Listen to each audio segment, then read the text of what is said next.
Assalamualaikum warahmatullahi wabarakatuh. Selamat datang kembali di Bagus Podcast.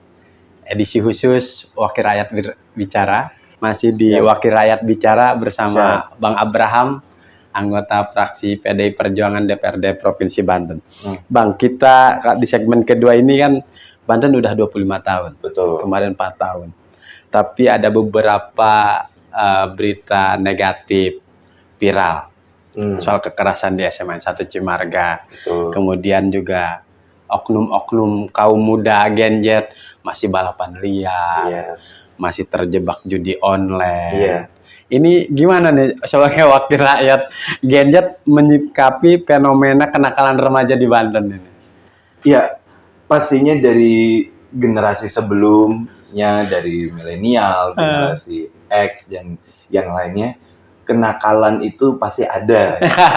Cuma kan memang sekarang dengan perkembangan teknologi, kadang kenakalannya semakin berbeda. Tadi seperti Abang bilang, judi online gitu kan. Karena kan dulu kan nggak ada HP kan. Sekarang HP pun kita bisa akses seperti itu. Nah, oleh sebab itu saya selalu sampaikan bahwa sangat amat penting untuk kita merangkul anak-anak kita ini. Kita merangkul generasi Z ini. Yang kemarin yang kejadian di SMA itu yang dimana teguran dari guru ya akhirnya sampai anak-anaknya melakukan perlawanan dan sampai viral sampai seperti itu. Saya rasa ini mereka perlu dirangkul. Betul, teguran itu penting, sangat amat penting. Teguran disiplin yang baik dan juga ketika kita menunjukkan kasih kita kepada mereka. Jadi ketika mereka ditegur, bukan artinya mereka ini dihakimi, dijudge kalau zaman anak-anak sekarang bilang. Bukan artinya mereka disampaikan mereka itu jelek atau apa. Tapi itulah kita memang tadi saya sempat cerita kan, Gen Z itu semakin ditekan, mereka semakin ngelawan. Nah, oleh sebab itu perlu untuk mereka dirangkul.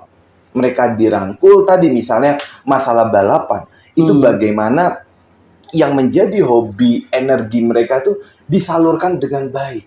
Diberikan media-media, diberikan mereka misalnya mereka yang balapan belum tentu mereka tuh pengen balapan, tapi mereka memang hobi oprak-aprik motor atau mobil gitu. Nah, inilah harusnya mereka diberikan ruang.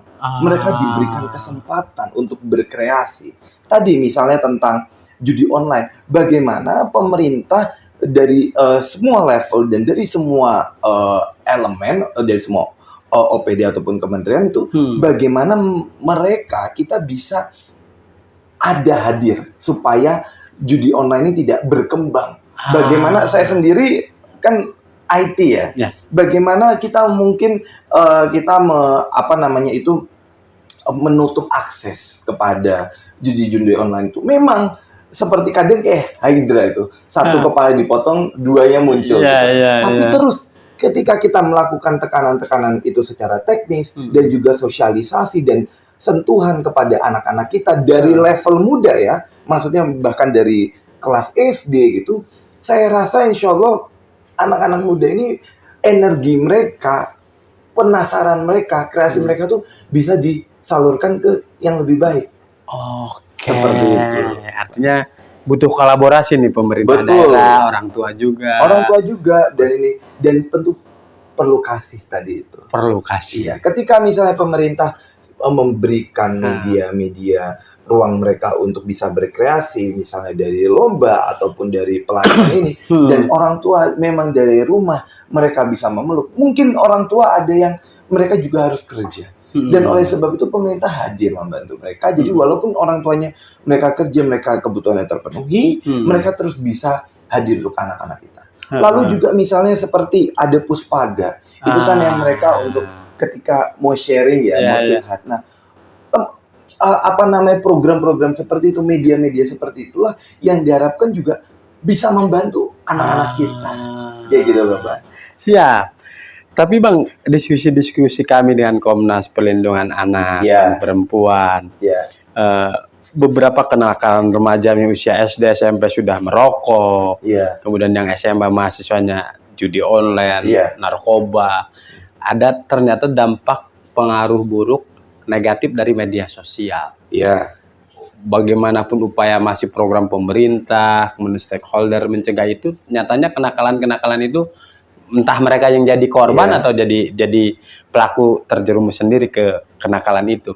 Menurut Abang seberapa berbahaya media sosial buat perkembangan prestasi kaum muda Gen Z di Banten? Nah, gini Bang, saya setuju seperti tadi kata Abang bahwa memang walaupun sudah diblok, itu blokir itu bukan jadi solusi pasti. Tadi saya sampaikan bahwa itu adalah salah satu cara, hanya salah satu pilarnya aja, salah satu faktor. Nah, tetapi memang tadi harus ada dari orang tua. Nah, kalau Abang bertanya tentang apakah sosial media ini bagaimana dampaknya bagi kenakalan remaja khususnya di Banten, seperti tadi yang saya sampaikan. Sekarang dengan perkembangan teknologi yang tadi, dulu judi online sangat sulit gitu. Ataupun misalnya maaf ini juga menjadi problem dari anak remaja misalnya tentang permasalahan kecanduan pornografi. Nah, itu kan sekarang makin mudah ini. Walaupun blokir, nah oleh sebab itu makanya ketika mereka dirangkul tadi, Bang. Mereka dirangkul dan bagaimana menggunakan sosial media dengan benar. Karena kadang kenakalan ini kan eskalasi, Bang.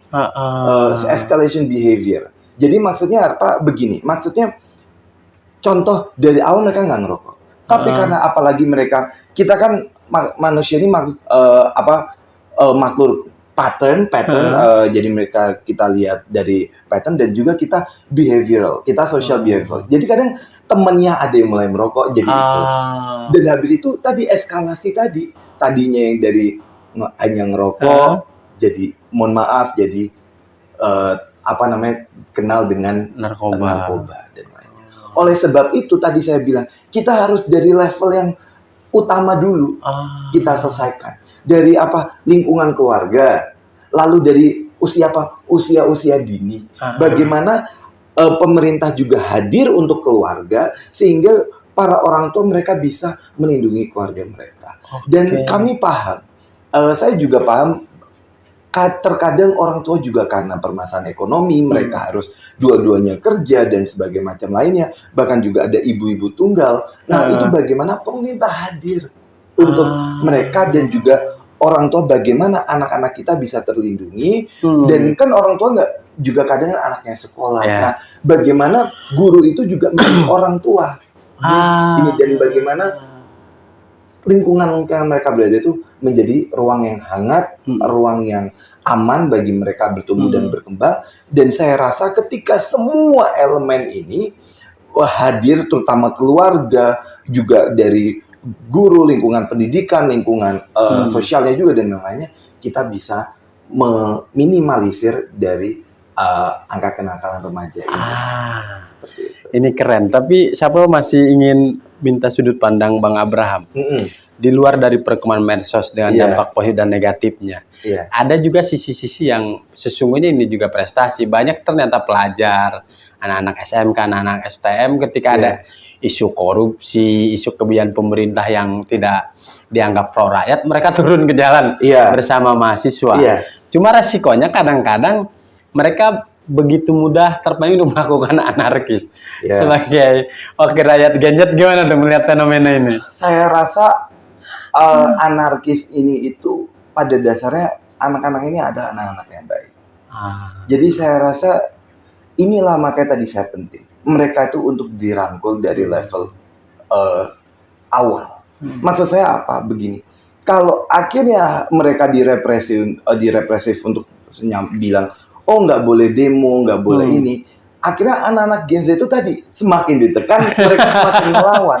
Tetapi ketika mereka diberi ruang untuk mereka berbicara, mereka menyampaikan pandangannya, bahkan ketika mereka mau ngomong, mereka nggak dijudge dulu dari awal. Kalau mereka mau ngomong terus mereka, kamu arogan, kamu mah masih kecil, kamu tahu apa? Yang ada itu akan ada di hati mereka, malah mereka semakin tidak suka, mereka semakin ada perasaan melawan, dan akhirnya malah tindakan-tindakan ini menjadi tindakan anarkis. Saya juga mengecam tindakan anarkis. Saya rasa tindakan anarkis itu sangat amat salah, dan saya sangat mengecam tindakan tersebut. Nah, oleh sebab itu kita harus bersama-sama. Sebelum tindakan anarkis ini, kita harus dari awal mencegah bersama supaya tidak terjadi seperti itu. Gitu, Pak. Di segmen 2 yang terakhir ini, tapi ada sebuah data menarik bahwa turunnya para pelajar, anak SMA, anak SMK bersama mahasiswa mengkritik kebijakan pemerintah yang dinilai tidak pro rakyat tadi, menunjukkan bahwa mereka ternyata punya kesadaran untuk nasionalisme. Iya, betul. Betul itu. Betul. Tentunya ini kan keresahan mereka tentang bangsa kita. Bahwa mereka kan masa depan bangsa. Kita menuju kita menuju Indonesia emas. Indonesia emas kan tidak bisa terjadi kalau anak-anaknya nggak ada. Anak-anak muda nggak ada kan nggak bisa kita menuju Indonesia emas. Bahkan Ibu Megawati Soekarno Putri selalu memfokuskan tentang stunting, bagaimana untuk masa depan kita. Bahkan Bung Karno selalu menyampaikan pentingnya tentang anak muda. Jadi rasa nasionalisme ini dan rasa ini mereka, bagaimana kita tadi saya sampaikan Bang, pentingnya mereka dirangkul, pentingnya mereka disupport supaya tidak terjadi anarkis-anarkis ini, mereka terhindar dari negatif-negatif tadi, dan ketika kita bisa memitigasi tersebut, kita bisa menciptakan anak-anak muda yang berkualitas. Bahkan kalau saya boleh sharing sedikit Bang, saya di Bapemberda dan juga di Komisi 5, kita saat ini menggodok juga untuk Raperda penyelenggaraan pendidikan. Kita sudah ada tapi 2012. Ini kan sudah 1 dekade lewat. Di situ kita akan implementasikan supaya anak-anak di Banten ini mereka bisa terlindungi. Mereka bisa sehat, mereka bisa belajar dengan sehat, dengan enjoyable juga, dan kita bisa tadi menghindari anarkis itu, tapi mereka bisa juga demi masa depan bangsa yang lebih baik gitu. Bagaimana mereka diterima masukannya, mereka juga diberikan ruang untuk berpartisipasi, dan mereka juga diberikan ruang untuk menyampaikan isi hati dan pandangan mereka. Seperti itu. Kalau mendengar narasi dari Bang Abraham ini, kayaknya 2045 Indonesia emas bisa terwujud ini. Amin.